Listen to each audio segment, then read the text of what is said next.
La production laitière française est issue à 80% de systèmes de plaine basés sur des cultures fourragères consommatrices de produits phytosanitaires. La diminution de l'emploi des pesticides est donc un enjeu important sur les plans environnementaux, sociétaux et économiques.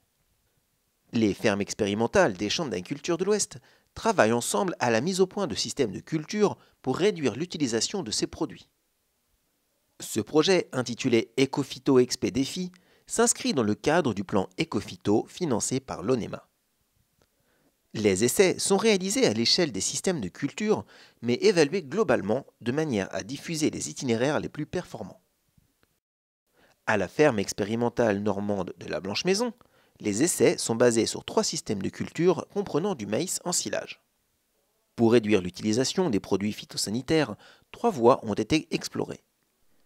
La comparaison des résultats sur 3 campagnes d'un désherbage 100% chimique, 100% mécanique et mixte, les effets sur les adventices d'un semis de maïs ou de céréales sur un couvert végétal à base de trèfle, et la comparaison de performances de différentes rotations longues et courtes qui intègrent du maïs en silage.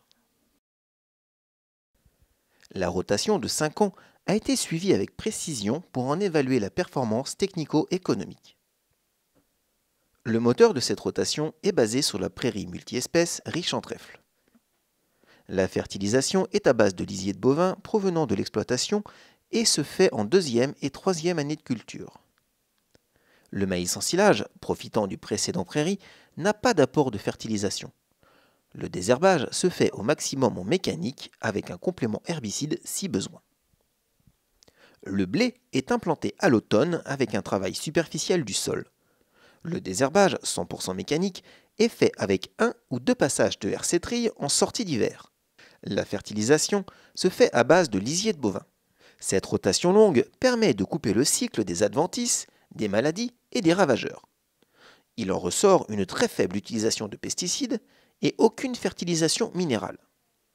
Les résultats techniques et économiques sont très satisfaisants.